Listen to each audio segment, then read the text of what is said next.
하나님의 말씀은 사도행전 9장 36절에서 42절 말씀입니다. 욥바에 다비다라 하는 여 제자가 있으니 그 이름을 번역하면 도르가라. 선행과 구제하는 일이 심히 많더니 그때에 병들어 죽음에 시체를 씻어 다락에 뉘이니라. 룻다가 욥바에 가까운지라 제자들이 베드로가 거기 있음을 듣고 두 사람을 보내어 지체 말고 오라고 간청하니 베드로가 일어나 저희와 함께 가서 이르매 저희가 데리고 다락에 올라가니 모든 가부가 베드로의 곁에 서서 울며 도르가가 저희와 함께 있을 때에 지은 속옷과 겉옷을 다 내어 보이거늘 베드로가 사람을 다 내어 보내고 무릎을 꿇고 기도하고 돌이켜 시체를 향하여 가로되 다비다야 일어나라 하니 그가 눈을 떠 베드로를 보고 일어나 앉는지라. 베드로가 손을 내밀어 일으키고 성도들과 가부들을 불러들여 그의 산 것을 보이니 함께 있습니다. 온 욥바 사람이 알고 많이 주를 믿더라. 아멘. 벌써 새해 들어서 세 번째 주일입니다. 지난 2주 동안은 우리가 믿음의 기본적인 내용에 대해서 좀 살펴보았습니다. 첫째 주에는 기쁨이 곧 능력입니다 라는 제목으로 우리의 삶을 움직이는 엔진과 같은 것이 기쁨, 우리를 구원해 주신 그 기쁨이라고 했습니다. 두 번째 주일은 결국 사귐의 기적에 대해서 배웠습니다. 기쁨이 엔진이라면 이 엔진이 이렇게 기쁨이 흘러내릴 수 있는 통로가 필요한데 그 통로와 같은 것이 바로 사귐, 특별히 하나님 아버지 예수 그리스도 그리고 성도들 간의 깊은 사귐이라고 말씀드렸습니다. 그래서 우리 안에 만약에 기쁨이 이렇게 회복되었고 또 하나님과의 교제, 성도와의 그 사귐이 잘 이루어지고 있다. 오케이, 끝이 아니라 이제 그 다음 스텝으로 우리는 나아가야 될 것입니다. 이 기쁨과 사귐이 사실은 교회 안에 머물 때가 참 많거든요. 이 교회 문 밖을 넘어가서 매일매일 우리가 마주치는 그 세상 앞에서 우리의 이 기쁨과 사귐이 어떻게 나타나야 되는지에 대해서 오늘은 한번 같이 나눠봤으면 합니다. 그리고 이 질문에 대한 좋은 대답이 오늘 본문에 나타난 답이다라고 생각합니다. 왜냐하면 그녀는 그녀의 삶 자체를 주님에 대한 믿음의 증거로 보였기 때문입니다. 그래서 주제를 먼저 한번 정해볼까요? 사귐, 그 앞서 기쁨, 감정인데요. 감정과 교제 사귐을 넘어서는 그 자리가 어디까지인지 우리가 한번 살펴보기를 원합니다. 첫 번째, 이 오늘의 주인공 다비다는 도대체 어떤 사람이었을까요? 오늘 본문 9장 36절 말씀을 화면을 통해서 우리 함께 읽겠습니다. 시작.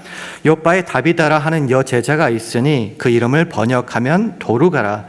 선행과 구제하는 일이 심히 많더니. 다비다, 갑자기 또 도르가라는 말도 나오는데요. 다비다라는 것은 일상 사람들 사이에서 많이 쓰던 아람어고요. 그리고 도르가라고 하는 것은 좀 유식하고 관계에서 많이 쓰던 그리스어, 헬라어입니다. 똑같은 말인데 언어에 따라서 이름이 다를 뿐이에요. 근데 이 이름이 중요한 것이 아니라 이 도르가 다비다의 인생이 딱 한 줄로 정리되어 있습니다. 그 한 줄의 내용이 뭐냐고 하면요, 선행과 구제하는 일이 심히 많았다. 이것이 그녀의 인생을 요약한 한 문장입니다. NASB 성경을 보니까요, 심히 많았다는 것을 이렇게 번역했어요. She continually did 라는 겁니다. 계속하여 멈추지 않고 그것을 했다. 그래서 심히 많았다라는 겁니다.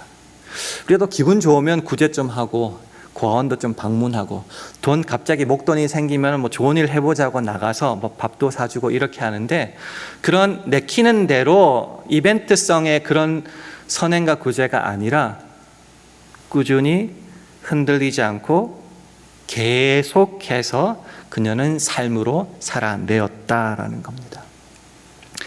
그렇게 행한 곳이 어디냐? 그녀가 산 곳이 바로 욥바라는 항구 도시입니다. 바닷가 출신이 계신지 모르겠지만요, 예전에 2000년 전에 배가 얼마나 좋았겠습니까? 일기예보가 얼마나 잘 되어 있겠습니까? 생각하시는 대로 거친 바다에 나서 고기 잡다가 죽는 아빠들이 참 많았다는 거죠. 그러면 자동적으로 과부가 생기고 또 자동적으로 고아가 생길 수밖에 없습니다. 그래서 과부와 고아가 많이 살던 곳 욥바입니다. 과부와 고아는 어렵게 설명하지 말고 살기가 진짜 갑갑하고 막막한 사람들입니다. 누가 도와주지 않으면 살 길이 없는 사람들입니다. 그곳에 다비다가 있었습니다. 한국도 마찬가지지만 농촌, 시골 다 도망가잖아요. 살 길이 없고 비전이 안 보인다고. 근데 이 다비다라는 사람은 도망가지 않았습니다. 자기가 있는 도시에 머물렀습니다.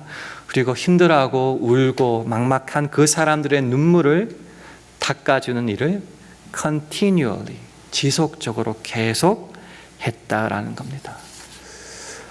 그렇게 했기에 그녀가 죽었을 때에 도움을 받았던 모든 과부라는 말이 나오는데요, 과부들이 막 몰려와서 웁니다. 그리고 베드로를 모셨을 때에 다비드가 생전에 지었던 그 겉옷, 속옷, 그 당시에 옷감이 되게 비쌌거든요. 근데 그 비싼 돈과 시간을 들여야 했던 그것들을 속옷과 겉옷을 막 지어서 이 과부들에게 나눠줬다는 거예요. 그러니까 그게 너무나 눈물이 쌓여가지고 자기 옷들을 가지고 와서 베드로 앞에 막 보여주는 겁니다. 이것 좀 보십시오. 진짜 다비드가 우리 사랑했거든요. 이것까지 지었어요. 나만 아니라 이 사람 여기 있는 모든 과부들의 옷을 지어줬어요. 막 펑펑 우는 거예요. 살았다 이건 얘기는 오늘 안 다룰 거예요. 그거는 주님의 역사고요. 오늘 우리가 바라보고 싶은 것은 다비다의 삶입니다. 사실 이 순간 다비다 죽었죠. 근데 그가 만들어 놓았던 옷은 그녀가 죽어도 계속하여 사람들 앞에서 말하고 있는 거예요. 뭐라고요? 진짜 하나님의 사람, 우리 식으로 하면 진짜 예수쟁이였습니다 라는 증거가 그 옷들을 통하여 계속 말해지고 있었다라는 겁니다.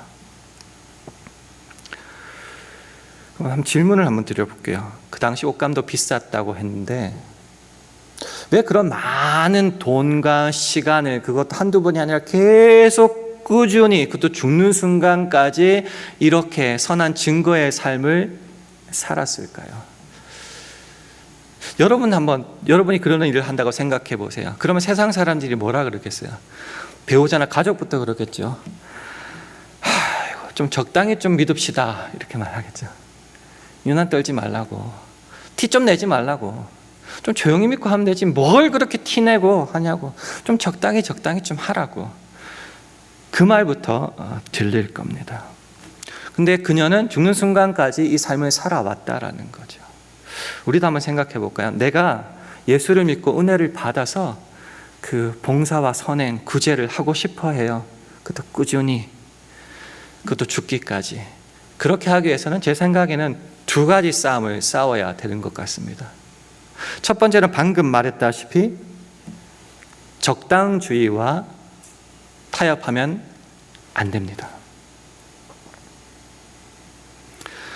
주님을 섬기는 마음으로 교회를 섬기고 구제를 하면은 사실은 그 가장 가까운 사람들부터 핀잔과 때로는 핍박을 받게 됩니다. 배우자, 가족, 부모들, 그리고 직장 동료, 가까운 모임의 사람들. 조금 전에 말했다시피 좀 티 좀 내지 말라고, 적당히 좀 믿으라고, 유난스럽게 하지 말라고 자꾸 말을 하죠. 그래서 이게 맞는가? 내가 너무 티내는가? 해서 이제 또 다 줄이고 가끔씩 할 때도 있습니다. 맞을까요? 예수님은 분명한 선을 우리에게 그어 주십니다. 마태복음 6장 24절에 말해요. 너희가 하나님과 재물을 겸하여 섬기지 못하느니라. 세상으로 대표되는 그 물질 그리고 하나님과 겸하여, 저는 이걸 적당히 섞어서라고 표현하고 싶은데요. 적당히 섞어서 눈치 안 보이게 그렇게 하지 말라라는 거죠. 겸하여 섬길 수 없다, 할 수 없다라는 겁니다. 갈멜산의 그 전투에서 엘리야 선지자가 했던 말이 뭐죠? 너희가 어느 때까지 둘 사이에서 머뭇 거리겠느냐. 그러면서 결론을 이렇게 지었습니다. 신앙에 있어서 그 중간 지대는 없다라고 말씀합니다. 기다 아니다라고 말하죠. 기 아닌 모든 다른 영역은 다 아닌 겁니다. 적당히라는 말은요, 신앙 안에서는 세상을 따르겠습니다라는 다른 표현입니다. 착각하지 마세요. 적당히 그것은 신앙에 없습니다. 다비다는 이 적당히를 거부한 거죠. 나에게 주신 은혜가 크기에 내가 할 수 있는, 나가서 정치판에 뛰어들고 건물을 크게 짓고 이렇게는 난 못해요. 할 수도 없어요. 하고 싶어도. 그렇지만 내게 맡겨준 사명, 내 눈에 띄는 그 사람이 있어서 내가 하는 일은 할 수 있어요. 그게 뭔가 과부들의 속옷과 겉옷은 그것도 많이 했겠어요. 할 수 있는 만큼 실을 짜서 조금씩 나눠주는 겁니다. 적당히가 아니라 내가 할 수 있는 범위 내에서는 전심으로 나누어진 마음, 적당한 마음 없이 전부를 주님께 드릴 때에 주님을 사랑하듯이 똑같은 크기로 내 이웃을 섬겼다라고 하는 겁니다. 그 적당함을 싸워 거부했기 때문에 continually did, 심히 많은 선행과 구제를 끝까지 할 수 있었다라는 겁니다. 두 번째는요, 이 싸움을 좀 했으면 좋겠는데 성경에 있는 용어대로라면 착념의 전쟁입니다. 이것이 나오는 구절이 디모데전서 6장 3절에서 5절 말씀인데 화면을 통해서 한 절씩 교독하겠습니다. 누구든지 다른 교훈을 하며 바른 말, 곧 우리 주 예수 그리스도의 말씀과 경건에 관한 교훈에 착념치 아니하면 저는 교만하여 아무것도 알지 못하고 변론과 언쟁을 좋아하는 자니 이로써 투기와 분쟁과 회방과 악한 생각이 나며 함께 있습니다. 마음이 부패하여 지고 진리를 잃어버려 경건을 이익의 재료로 생각하는 자들의 다툼이 일어나느니라. 이것을 다 한 문장으로 정리를 하면은 사도 바울이 이렇게 권면하는 겁니다. 말씀과 경건에 착념하라.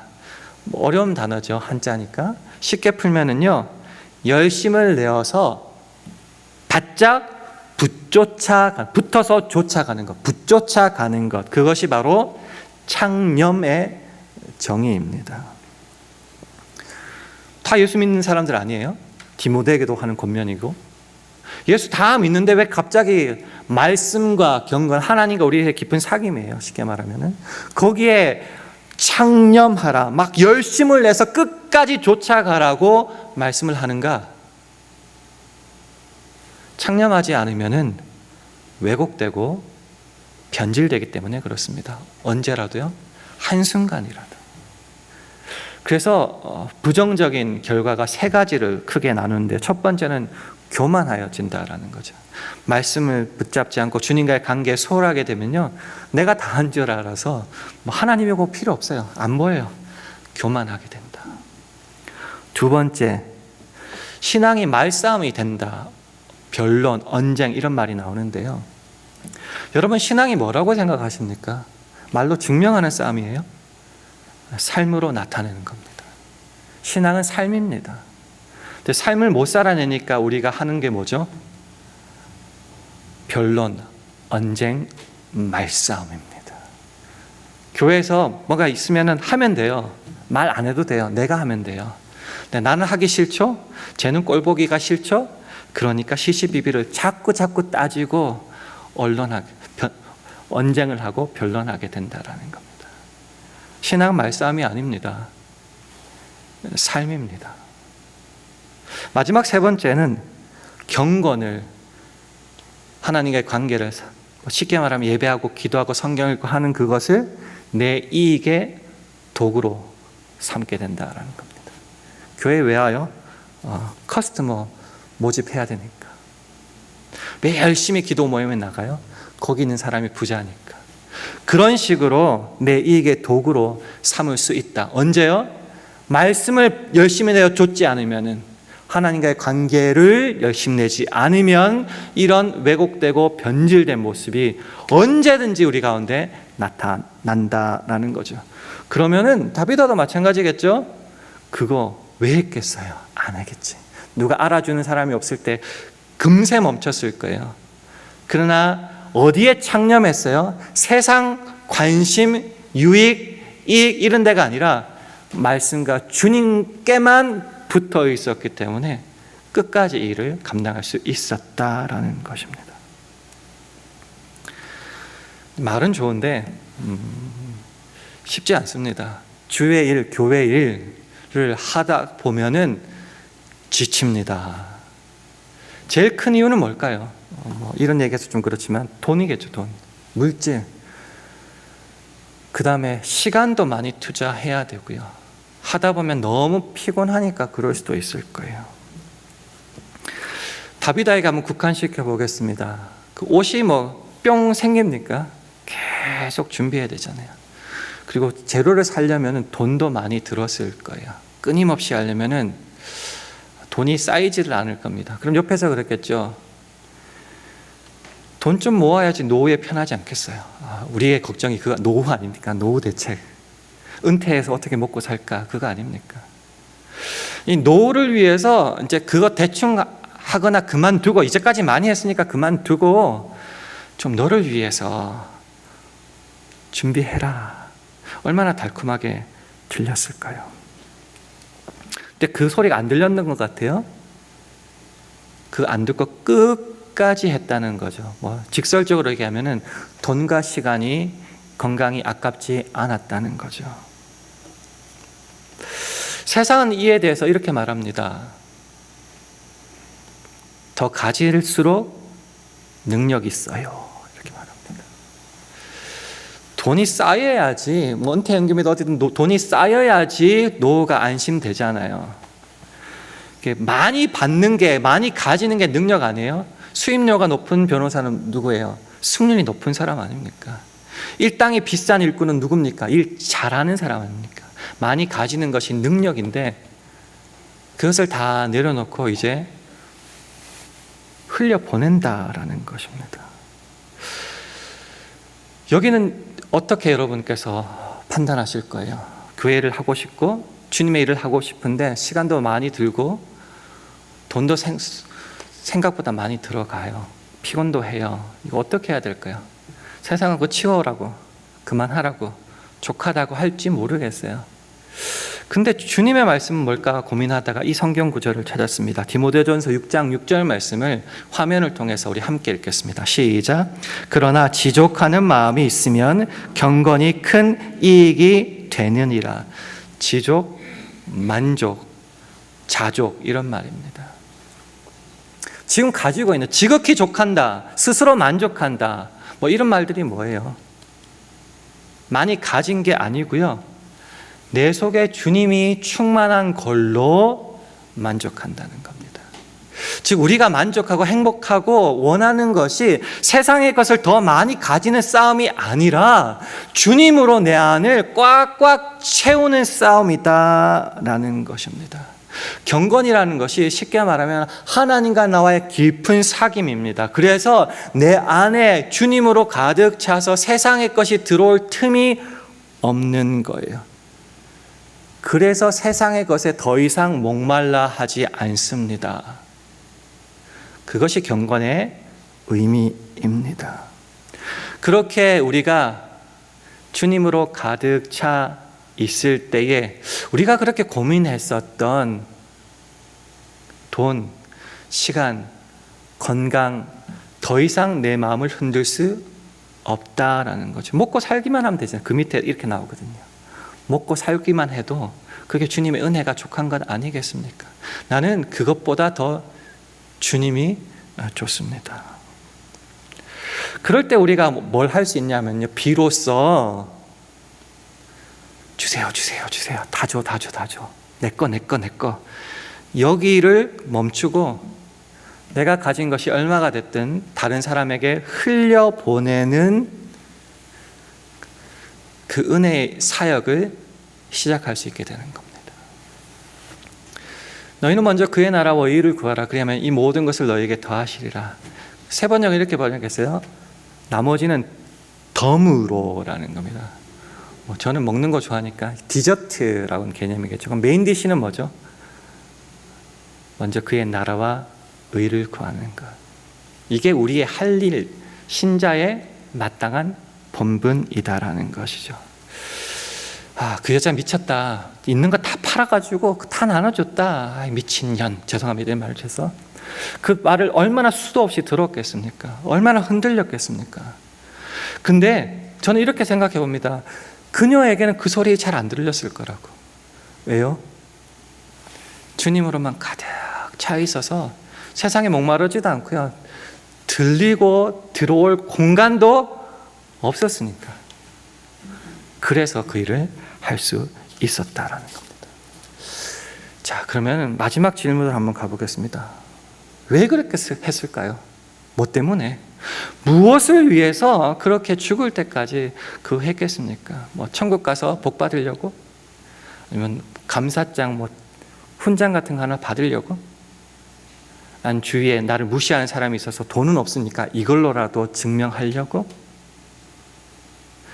그녀의 삶은 그렇지 않았다는 거죠.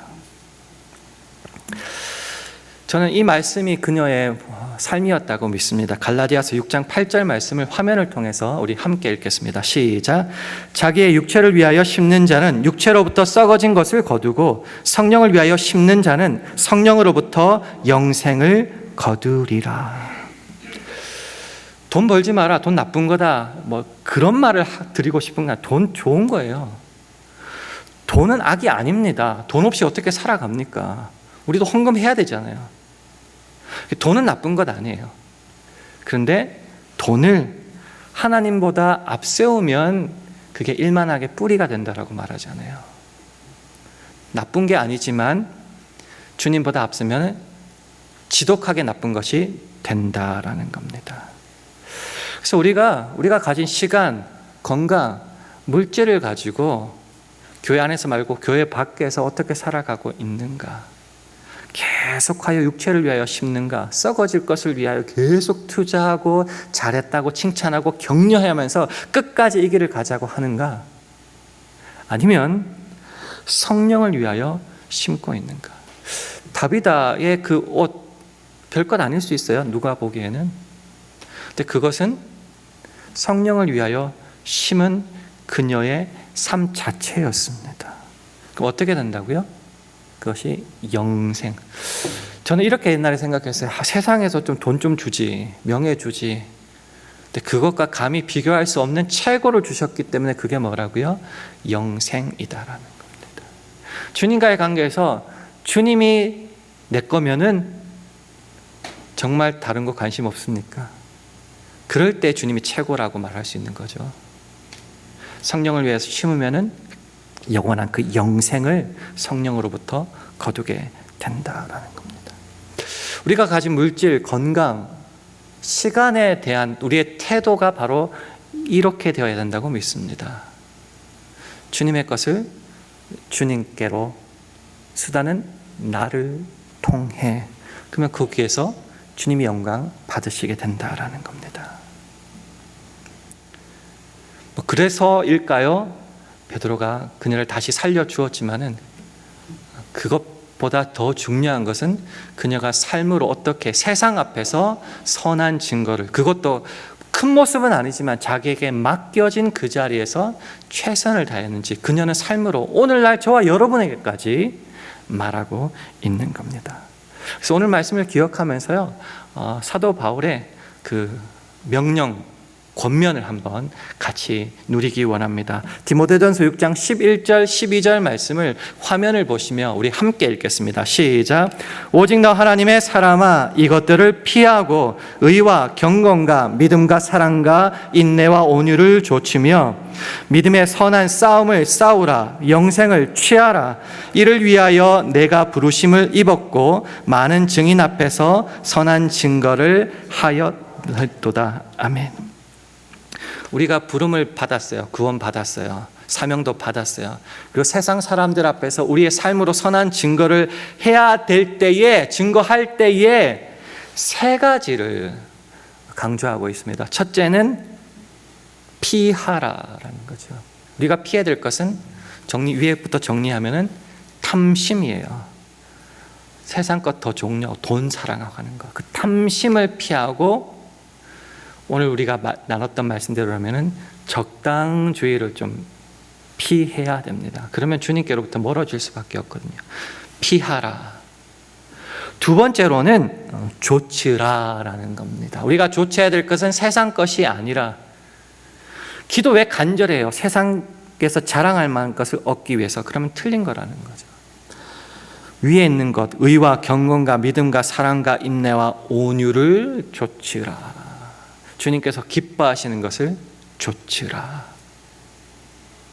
여기에 열심을 내라, 붙조치라라는 거죠.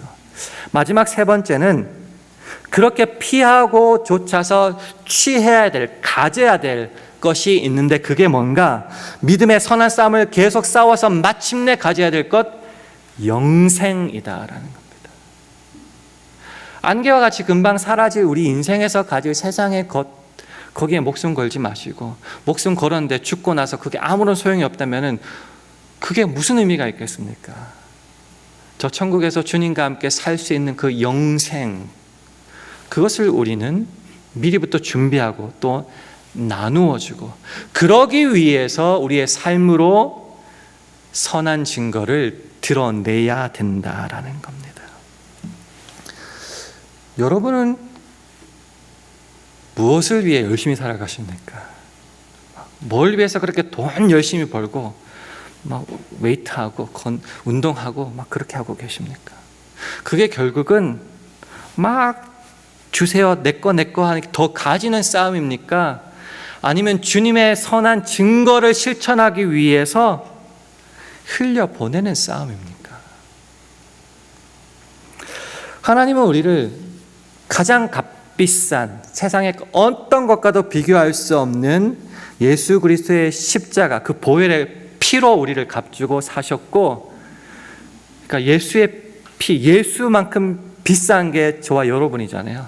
그 비싸고 비교할 수 없는 저와 여러분에게 이 시대를 향한 선한 증인으로의 삶을 살아라고 사명을 주시지 않았습니까? 그러니까 그 비싼 우리가 해야 될 것은, 설교를 한번 정리해 보면은, 그 기쁨으로 엔진을 삼고 그 엔진 기쁨이 흘러가는 통로가 이제 사귐이죠. 주님과도 우리끼리도. 그래서 한 다음에는 어디를 달려가야 되죠? 교회도 분명히 그렇겠지만 세상을 향해 가야 됩니다. 거기서 다비다 도르가처럼 선한 증인의 삶, 무조건 큰일이 아니고요, 내가 할 수 있는 만큼의 그 선을 continually did, 꾸준히 흔들리지 않고 할 수 있어야 됩니다. 그럼 주님 오시는 그날이 이제 언젠가는 다가오겠죠. 아니면 우리가 먼저 죽든지. 그때까지 우리에게 주어진 삶의 자리가 있습니다. 다비다에게는 욥바였을 거고요.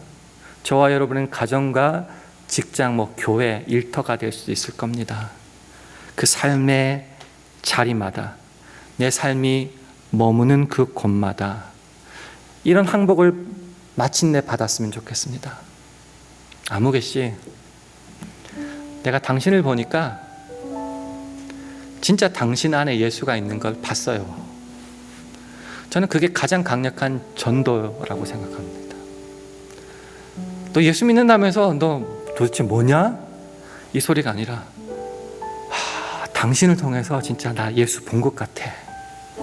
그 항복, 그 고백을 받아냈으면 좋겠습니다. 그 도르가의 그 속옷 겉옷을 들고 모든 과부가 와서 울면서 이거 보라고, 정말 그녀가 우리를 사랑했던 모습이라고. 여러분에게 그럴 사람이 있습니까? 그런 자녀들이 있습니까? 부모님이 있습니까? 직장 동료가 있습니까? 오늘 우리가 이 질문 앞에, 그리고 도로가의 삶 앞에 우리의 삶을 비춰보면서 주님, 나도 이렇게 한번 살기를 원합니다. 그것이 십자가의 그 보혈의 공로로 구원받은 내가 주님께 드릴 수 있는 최고의 선물입니다. 그 삶을 이번 한 주간도 살 수 있는 저와 여러분 되시기를 주님의 이름으로 축원합니다.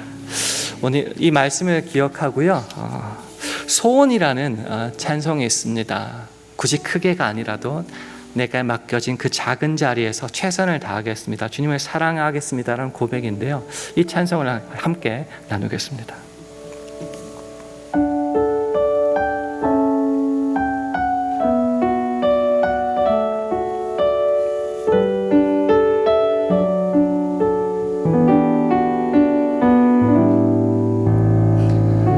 삶의 작은 일에도 그 마음을 알기 원하네. 그 길, 그 좁은 길로 가길 원해. 나의 작음을 알고 그분의 크심을 알며 소망, 그 깊은 길로 가기 원하네.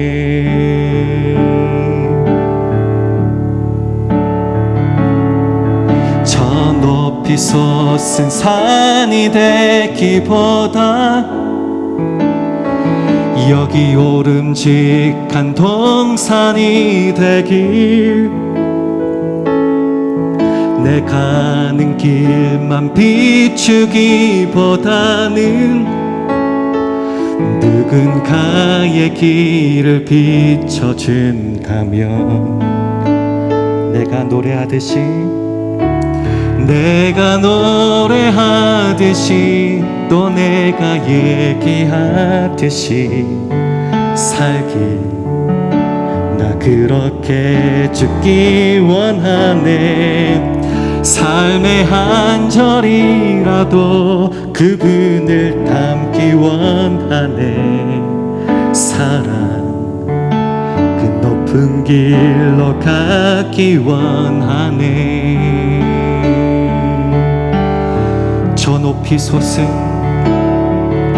저 높이 솟은 산이 되기보다 여기 오름직한 동산이 되길, 내 가는 길만 비추기보다는 누군가의 길을 비춰준다면, 내가 노래하듯이 또 내가 얘기하듯이 살길, 나 그렇게 죽기 원하네. 삶의 한 절이라도 그분을 담기 원하네. 사랑, 그 높은 길로 가기 원하네. 좁은 길로 가기 원하네. 그 깊은 길로 가기 원하네.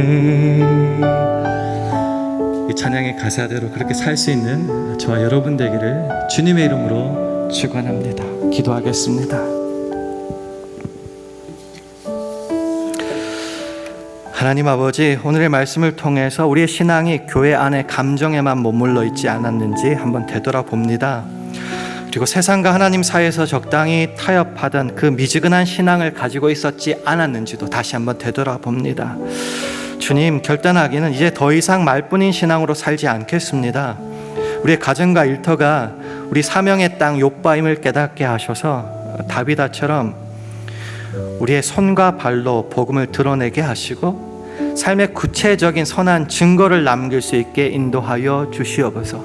그래서 세상을 통하여 내가 당신을 통해서 예수를 보았다라는 그 항복과 고백을 얻어낼 수 있는 이번 한 주간 우리 모두 되게 하여 주옵소서. 예수님 이름으로 기도합니다. 아멘.